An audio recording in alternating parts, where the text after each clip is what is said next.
Bonsoir et bienvenue en ce vendredi 9 avril 2021. Et nous en sommes arrivés ce soir à la méditation numéro 385 et plus particulièrement à la méditation numéro 99 dans le livre de l'Apocalypse que nous méditons depuis le début de cette année. Avant de poursuivre dans notre méditation, prions. Ô Père éternel, Dieu de gloire, de grandeur, de puissance, de justice, dans le nom de Jésus, nous venons à toi t'implorer, te demander, de nous guider encore une fois ce soir, dans toutes tes voies, dans ton chemin glorieux. Il n'y a pas de meilleur endroit où nous pouvons être, car c'est là où notre Seigneur nous conduit, comme le bon berger du psaume 23. Il nous conduit dans de verts pâturages, là où l'eau coule paisiblement, bien-aimé Saint-Esprit, coule en nous, nourris-nous, et que chaque parole qui sort de ta bouche ce soir, Père, dans le nom de Jésus, nous abreuve, nous nourrisse entièrement. Amen. Nous sommes toujours dans ce 4e message à l'église de Thyatire que l'on trouve dans le chapitre 2 du livre de l'Apocalypse et qui se déroule du verset 18 au verset 29. Nous en sommes arrivés au verset 24. Nous allons juste reprendre le verset 23 pour faire le lien, je dirais, avec le verset 24. Il est écrit, et c'est notre Seigneur qui parle, « Je frapperai de mort ces enfants » en parlant de ceux qui suivent cette Jézabel que l'on voit au verset 20. Toutes les églises connaîtront que moi, je suis celui qui sonde les reins et les cœurs, et je vous rendrai à chacun selon ses œuvres. Verset 24. Mais à vous, à tous les autres de Thyatire, qui n'ont pas cette doctrine et n'ont pas, comme ils disent, connu les profondeurs de Satan. Je dis, je ne mets pas sur vous d'autres fardeaux. Alors, hier nous avions fini le verset 23 et nous avions commencé ce verset 24. Un peu plus complexe quand on le lit, mais on va essayer aujourd'hui de bien comprendre ce que dit au travers de la parole et dans d'autres versions, enfin en tout cas dans une autre version, ce que dit notre Seigneur, notre Père, notre bien-aimé Saint-Esprit, là en l'occurrence notre Seigneur. Nous avions vu que le Seigneur s'adresse ici à toutes les autres personnes qui n'a pas défini du verset 22 au verset 21, 22 et 23. C'est-à-dire tous ceux qui n'ont pas suivi cette Jézabel, en tout cas cette doctrine, cet enseignement de cette Jézabel et de tous ceux qui sont ses disciples, comme il le dit, et tous ceux également qui commettent adultère avec elle, tous ceux qui sont tout simplement et qui la suivent aveuglément. Alors, nous avons vu tout cela et on a vu également le trait d'humour, en tout cas, comment notre Seigneur, et on sait comment il est, il ne parle pas pour casser, mais il parle pour que non seulement ceux qui reçoivent les paroles, méditent peut-être ces paroles, en tout cas touchent leur cœur afin qu'ils viennent à quoi? À la repentance, comme il nous l'a dit dans bien et à maintes reprises dans les versets précédents. Mais il n'empêche que, lorsqu'il dit, et non pas comme ils disent, donc en parlant de tous ceux qui ne sont pas, donc à tous les autres, pas tous les autres, mais enfin tous ceux qui suivent les enseignements, bien sûr, soi-disant des hommes sages, remplis de bonnes paroles, mais qui viennent de faux enseignements, en tout cas pas ceux dans lesquels ils devraient plonger leur regard. Et il dit, comme ils disent, connu les profondeurs de Satan. Et là, c'est un trait d'humour, si on peut s'exprimer ainsi, parce que il dit, c'est ce qu'ils disent. C'est-à-dire, sous-entendu, ils n'ont que de la sagesse humaine. Parce que s'ils avaient la sagesse de l'esprit avec un grand E, c'est-à-dire du Saint-Esprit, eh bien, il n'aurait pas suivi ses enseignements et il ne parlerait pas autrement que par un témoignage venant de la parole. Et c'est cela que nous avions lu hier dans 1 Corinthiens chapitre 2 du verset 9 à 14 dans la version Colombe, et on va le prendre là, eh bien, dans une autre version, la version, en Nouvelle Français courant. Et en fait, c'est ce passage qui parle justement de la sagesse de Dieu. Vous savez, c'est dans l'épître de Jacques, si je ne me trompe pas, il est dit que si vous manquez de sagesse, eh bien, c'est pas grave. Venez demander à notre Père, venez lui demander la sagesse, sa sagesse divine, et il vous la donnera. Sans problème, sans compter, en abondance. Et c'est cela. C'est cela également que notre Seigneur finalement nous rappelle au travers de cela, de ces paroles. Là, on parle de la sagesse de Dieu. Et on va même remonter au verset 6 pour bien comprendre cet enseignement, au travers de ces quelques paroles, quelques mots. C'est pour que nous nourrissions, comme nous avons prié, afin que nous comprenions ce passage un peu plus délicat de la parole, mais ô combien important. Donc là, eh bien, dans 1 Corinthiens chapitre 2, à partir du verset 6, on parle et jusqu'à la fin de ce chapitre, jusqu'au verset 14, eh bien, on parle de la sagesse de Dieu. Regardons ce qui est écrit dans la Nouvelle en français courant. « J'enseigne pourtant une sagesse aux chrétiens spirituellement. » On voit bien qu'on parle de quelque chose qui est spirituel. Et là, il dit « J'enseigne, l'apôtre Paul. » Le Saint-Esprit parle au travers de l'apôtre Paul pour que ça nous parvienne aujourd'hui la parole de Dieu. « J'enseigne pourtant une sagesse aux chrétiens spirituellement adultes. » C'est-à-dire que, je vous le disais précédemment, c'est bon de prendre le temps de bien décortiquer cela, de mastiquer. Parce que, il le dit, aux chrétiens spirituellement adultes. Parce que c'est pas évident. C'est comme une langue, eh bien, on peut pas passer un enseignement, de quelqu'un qui est en perfectionnement, alors que, eh bien, la personne commence à apprendre les rudiments de la langue. Et là, il fait une comparaison entre le bébé spirituel, si je puis m'exprimer ainsi, c'est-à-dire ceux qui viennent de se donner, de donner leur cœur à notre Seigneur, et ceux qui sont là déjà, eh bien, et qui ont reçu tout l'enseignement de la parole, en tout cas depuis un bon moment. Et c'est le cas pour nous aujourd'hui. Donc il est bon que nous comprenions ce qui nous est dit. Parce qu'aujourd'hui, on ne peut pas dire que nous ne sommes pas spirituellement adultes après tout ce que nous avons fait depuis aujourd'hui 384 méditations. Ce n'est pas possible. C'est comme si on demandait à un enfant, écoute, ça fait 15 ans que tu es né et tu es toujours à quatre pattes. Mets-toi debout. Ça paraît incongru, impossible, mais c'est ce qui nous est dit. Alors, nous ne devons plus, spirituellement parlant, être à genoux, avoir besoin de toujours de ce lait non frelaté qui est la parole de Dieu, mais d'avoir cette nourriture solide. Il poursuit en disant, mais ce n'est pas la sagesse de ce monde. C'est ce qu'il dit là. Comme ils disent, connu les profondeurs de Satan. Mais ce n'est pas la sagesse de ce monde, ni celle des puissances qui règnent sur ce monde et qui sont en voie de disparition. Le Seigneur ne nous dit pas, enfin en tout cas la parole de Dieu ici ne nous dit pas qu'ils ont disparu. Parce qu'il dit qu'ils sont sur ce monde. Et on le sait, le Seigneur nous a dit que Satan était le prince de ce monde. Il n'est que le prince, il n'est pas le roi. Il faut savoir faire les nuances. Un prince, c'est une chose, un roi, c'en est une autre. Et qui sont en voie de disparition. Parce que la parole nous dit, et c'est ce que nous sommes en train de méditer dans le livre de l'Apocalypse, on connaît la fin, ils connaissent leur fin.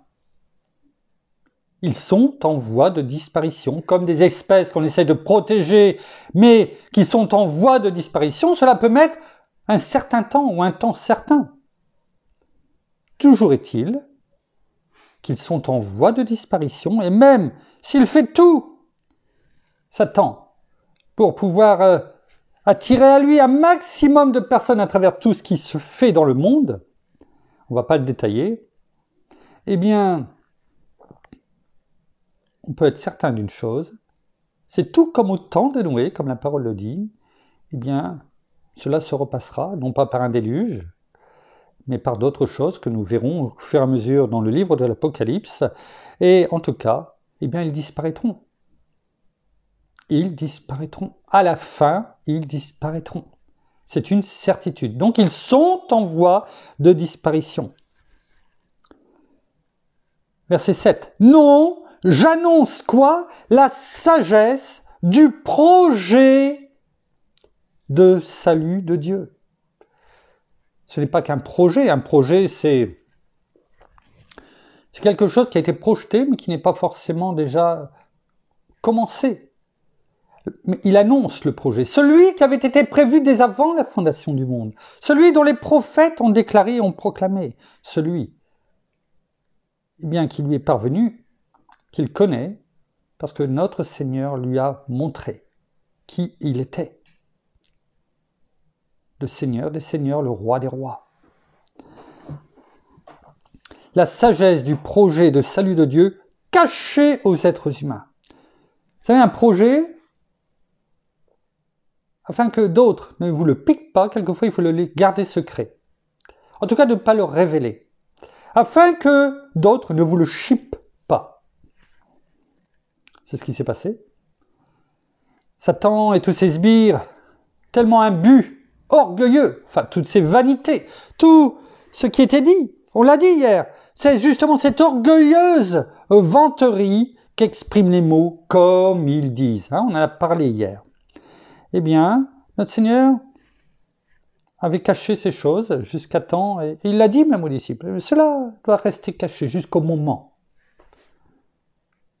où ils vous seront révélés. Et là, c'est le cas. Maintenant, c'est le cas, parce que notre Seigneur, eh bien, a tout accompli sur la croix. Il n'y a plus rien qui peut l'arrêter. Il a perdu.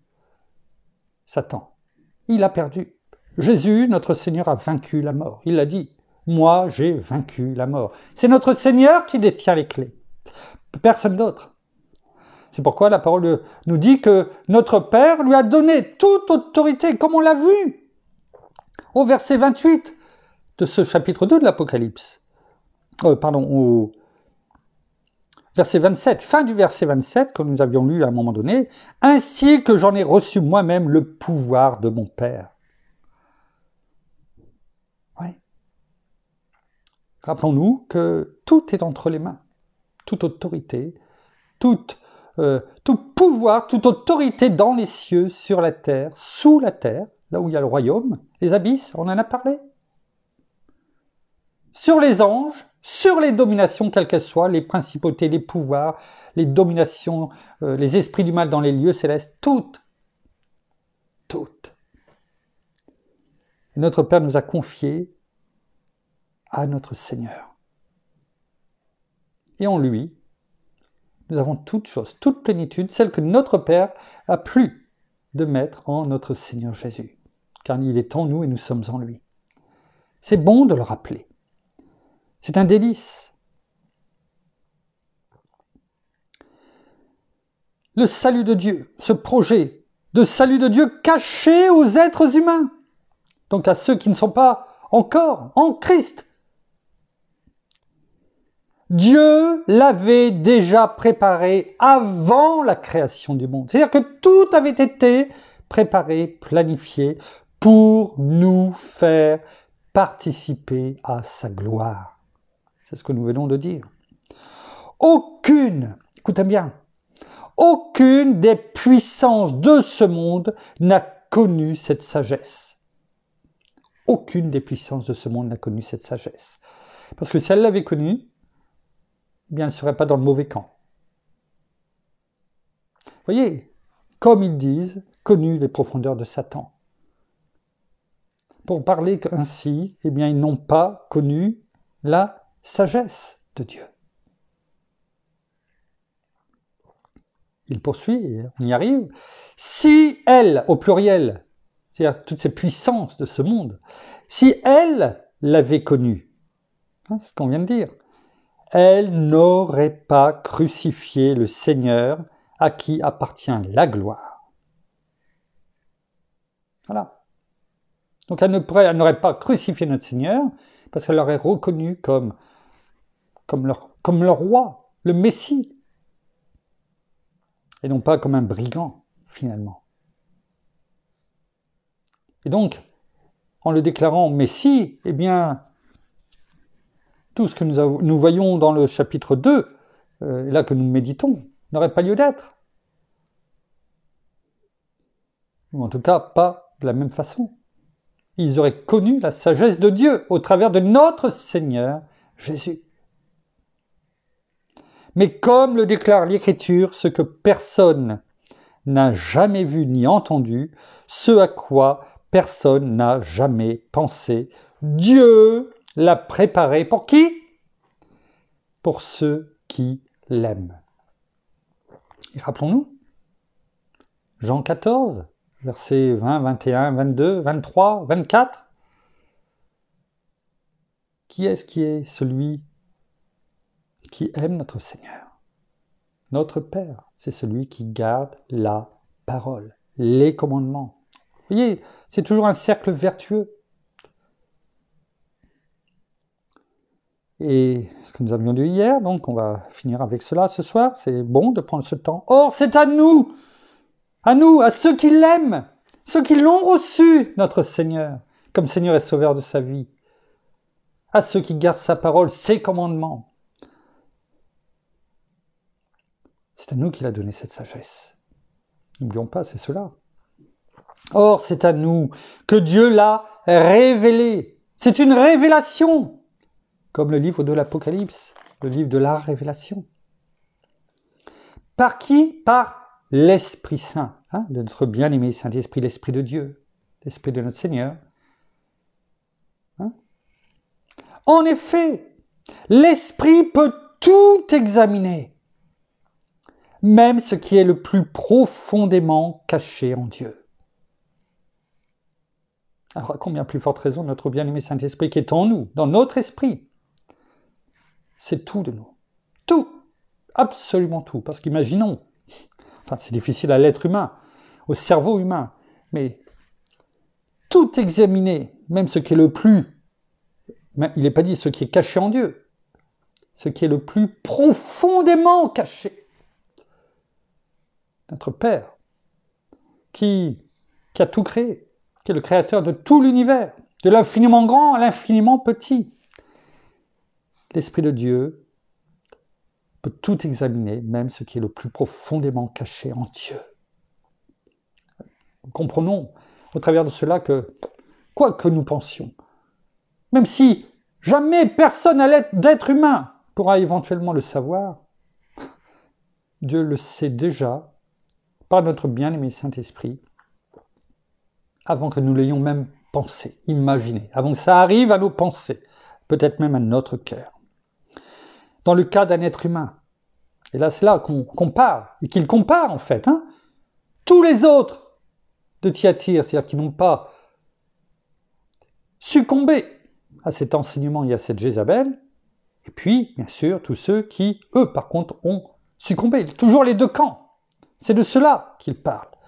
Dans le cas d'un être humain, seul son propre esprit avec un petit E connaît les pensées qui sont en lui. Pensées du monde, pensées vénales, etc. Pas que, bien sûr. De même, seul l'Esprit de Dieu avec un grand E connaît les pensées de Dieu. L'homme ne peut pas connaître les pensées de Dieu. L'inverse, oui. La seule chose qu'il peut connaître, l'homme, c'est ses pensées à lui. Et encore, pas toutes. Nous n'avons pas reçu, nous, c'est-à-dire, il met bien le doigt. Il aurait pu dire, nous n'avons pas reçu quoi? L'esprit de ce monde. Mais il est dit, nous n'avons pas reçu, nous, encadré avec 2 virgules, ça montre l'insistance pour bien montrer de qui il parle. De qui parle-t-il? On l'a vu tout au début, du verset 6. Les chrétiens spirituellement adultes. Ceux qui sont à même de comprendre. Nous n'avons pas reçu, nous, l'esprit de ce monde, mais nous avons reçu l'esprit qui vient de Dieu, notre bien-aimé Saint-Esprit. On le sait, hein? Jean 14, versets 26-27. Même verset 18. Je ne vous laisserai pas orphelins, je viens vers vous, je reviendrai vers vous. Ce qui s'est bien sûr passé lorsque notre Seigneur est monté et que notre bien-aimé Saint-Esprit est venu pour tous ceux qui recevaient notre Seigneur comme Seigneur et Sauveur de sa vie. Et nous avons reçu l'Esprit qui vient de Dieu afin que nous connaissions quoi? Les dons que Dieu nous a accordés. Les dons que Dieu nous a accordés. Ce qui veut dire quoi? Celui, en tant qu'être humain, c'est une chose. Oh, je n'ai aucun don. En tant qu'enfant de Dieu, on ne peut pas se permettre de dire que nous n'avons aucun don. Que nous ne l'ayons pas trouvé, que nous n'ayons pas connaissance encore de notre don, c'est une chose. Mais dire que nous n'avons pas reçu de don de Dieu, c'est faux. C'est faux parce que c'est anti-scriptural.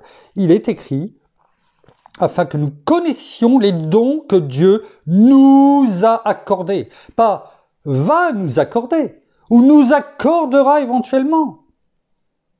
Non, nous a accordés. On les a. Lequel? C'est une autre chose, c'est une autre histoire, mais on a des dons. Donc arrêtons de nous lamenter. Nous sommes spirituellement adultes et nous n'avons pas à dire que nous n'avons pas de dons. C'est faux. Alors si nous ne le savons pas, demandons à Dieu, comme on l'a dit au début, la méditation, afin qu'il nous les montre. Notre bien-aimé Saint-Esprit nous les montrera. Il n'attend que ça. Il attend que nous lui demandions, afin de nous montrer. Et nous en parlons, non pas avec le langage qu'enseigne la sagesse humaine, c'est-à-dire les dons du monde, mais avec celui qu'enseigne l'Esprit de Dieu, donc on vient de le dire, notre bien-aimé Saint-Esprit. Demandons-lui, il va nous enseigner. Rappelons-nous, Jean 14, la parole nous le dit, notre Seigneur nous le dit lui-même, le Consolateur, le Saint-Esprit, c'est lui qui vous enseignera toutes choses. Donc ne mettons pas en défaut la parole de notre Seigneur déjà. Tout est lié. C'est ainsi que nous expliquons des vérités spirituelles aux personnes qui ont en elles cet esprit, c'est-à-dire notre bien-aimé Saint-Esprit. Verset 14, le dernier verset de ce merveilleux chapitre. Il est écrit « Celui qui ne compte que sur ses faibles facultés ». Sur quoi nous reposons-nous? Sur nos facultés humaines? Sur notre intelligence? Sur ce que nous savons faire? Alors nous sommes pauvres. Nous sommes faibles, humainement parlant. Parce que la parole nous le dit. Celui qui ne compte que sur ses faibles facultés est incapable d'accueillir les vérités, celles que l'on vient de voir, et bien sûr toutes les autres, communiquées par l'Esprit de Dieu, c'est-à-dire notre bien-aimé Saint-Esprit. Et ces personnes-là, qu'il définit, ceux qu'ils disent comme ils disent, eh bien, ont connu les profondeurs de Satan. Eh bien, c'est de cela. Tous ceux qui font partie du monde. Ça ne veut pas dire qu'ils ne peuvent pas être sauvés. Ce n'est pas du tout cela. Mais ils sont bien désignés. Et ils ne peuvent pas comprendre la sagesse divine. Parce qu'ils ont simplement que l'esprit humain avec un petit « e ». Elles sont une folie pour lui.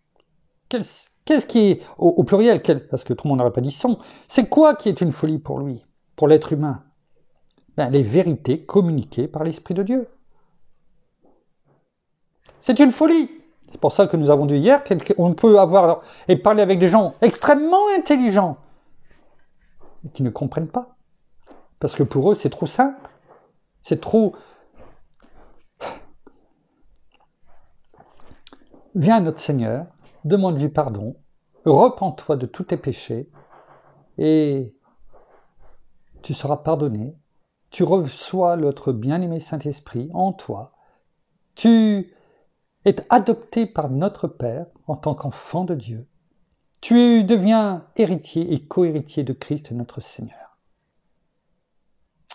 Et après, tu tiens ferme dans les enseignements de la parole qui va être enseigné progressivement par notre bien-aimé Saint-Esprit. Beaucoup, eh bien, et la fin, et bien sûr, tu auras la vie éternelle, la guérison divine, la vie éternelle. Tous ces dons qui te sont donnés, la foi, tu recevras les dons de l'Esprit. Certains, en tout cas, pas tous, bien sûr, que notre bien-aimé Saint-Esprit te donnera. Tu reçois les fruits de l'Esprit. Et tout cela, simplement parce que je viens à notre Seigneur demander pardon, me repentir, etc. Mais c'est trop facile. Tout cela gratuitement, sans rien payer. Non, notre Seigneur a déjà payé pour toi la croix. Et là, ça devient une folie. Les gens sensés humainement, intelligents humainement, avec leur sagesse humaine, ne comprennent pas. Ne comprennent pas cela. Pour eux, c'est une folie. Il lui est impossible de les comprendre. Il ne peut pas. Il ne peut pas les comprendre. Parce que ses yeux sont voilés, ses pensées sont voilées par l'ennemi. Car on ne peut en juger que par l'Esprit, c'est-à-dire notre bien-aimé Saint-Esprit. Celui qui a l'Esprit de Dieu, notre bien-aimé Saint-Esprit en lui, juge de tout, mais personne ne peut le juger. Il est écrit en effet, qui a connu la pensée du Seigneur? Qui a pu lui donner des conseils? Mais nous avons la pensée de Christ. On le fait on le dit chaque jour avec mon épouse. Le renouvellement de nos pensées. Et quand nous avons la pensée de Christ, les deux questions qui terminent, je dirais presque ce chapitre, qui a connu la pensée du Seigneur? Il n'y a que le Saint-Esprit, notre bien-aimé Saint-Esprit, qui peut connaître ses pensées. Qui a pu lui donner des conseils? Personne.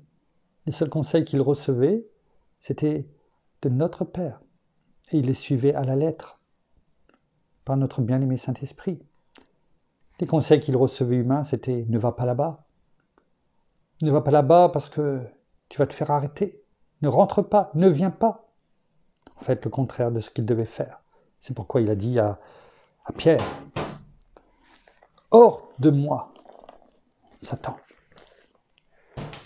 Hors de ma vue. Alors merci une fois de plus, Père, Seigneur, bien-aimé Saint-Esprit, de nous avoir fait comprendre ce que tu veux nous dire dans ce verset 24, avec un trait d'humour, mais pour ton enseignement, par ton enseignement, tu nous as fait comprendre ce qu'est l'Esprit de Dieu et ce qu'est l'Esprit avec un petit e du monde. Ta sagesse divine qui n'est rien comparable à la sagesse humaine. Nous terminons par la prière. Oh, merci Seigneur, et bien encore pour ta parole ce soir. Merci au bien-aimé Saint-Esprit de nous conduire, de nous révéler tout ce que notre Seigneur et notre Père ont à nous dire chaque jour dans la parole, mais aussi dans tous les gestes, dans tout ce que nous voyons, dans tout ce que nous ressentons, dans tout ce que nous vivons. Oui, pas simplement par des paroles, mais simplement aussi dans tout ce que nous vivons chaque jour. Même si humainement nous ne le comprenons pas, nous savons que notre Père nous parle, notre Seigneur nous parle par toi, bien-aimé Saint-Esprit. Alors merci pour tout ce que tu fais dans nos vies. Merci parce que tu vis en nous, Saint-Esprit, et que nous savons que par toi, eh bien, nous pouvons aller droit devant et que tu nous conduis là où tu veux que notre Père veut que nous soyons à tel moment. Et nous savons que même si nous ne savons pas en quel temps et si nous voulons souvent humainement que les choses, eh bien, soient faites rapidement et que nous manquons souvent pour la plupart d'entre nous de patience, eh bien, nous savons que par toi, eh bien, nous pouvons apprendre aussi cette patience, car nous savons que ton temps, Père, n'est pas le nôtre et que toute chose arrive en ton temps, en ce que toi tu as prévu pour nous. Alors oui, par moments, eh bien, nous devons passer par certaines difficultés, par certaines choses dans notre vie, tout simplement pour apprendre aussi, parce que nous avons encore tant de choses à apprendre avec toi, tant de choses encore à comprendre et à mettre encore en pratique dans nos vies. Alors restons surtout fermes dans notre foi et nous l'avons compris que si nous manquons tout simplement de sagesse, eh bien nous devons te la demander, Père, et nous savons que nous recevrons ce que nous t'avons demandé, puisque nous le demandons bien sûr avec foi. Et cette sagesse, nous ne pouvons, ta sagesse, Père, et nous ne pouvons l'avoir que si tu nous la donnes, parce que notre sagesse humaine est bien compliqué et surtout bien vite et s'essouffle bien rapidement. Alors nous avons besoin de ta sagesse, mais aussi bien sûr de ton amour que tu donnes aussi à tes enfants, et ça nous l'avons combien de fois dit, parce que nous personnellement, humainement, eh bien souvent il est difficile d'aller vers les autres, d'aimer les uns et les autres, mais toi tu nous donnes cet amour pour les uns et les autres. Alors oui, merci pour tout ce que tu nous donnes chaque jour, merci pour ta parole, merci Seigneur pour ta présence, merci bien-aimé Saint-Esprit de nous conduire chaque jour à toujours vouloir aller de l'avant avec toi, et surtout à nous laisser enseigner chaque jour afin que la parole reste vraiment dans nos cœurs, dans nos bouches et surtout dans nos pensées. Alors soyez tous abondamment bénis, frères et sœurs, dans le nom de notre Seigneur Jésus-Christ. Amen. Amen. Voilà, ainsi s'achève la méditation de ce soir. Nous vous bénissons abondamment de toutes les bénédictions spirituelles dans les lieux célestes en Christ. Nous saluons nos amis au Québec, au Canada, en francophonie, en France, à Paris et tout autour de chez nous. Et nous vous souhaitons bien une bonne fin de journée pour nos amis là-bas, québécois, canadiens. Bon début de soirée, un bon appétit pour tous les autres. En tout cas, à toutes et à tous, une très bonne nuit. Et nous vous donnons rendez-vous demain, au même endroit et à la même heure. À demain, au revoir.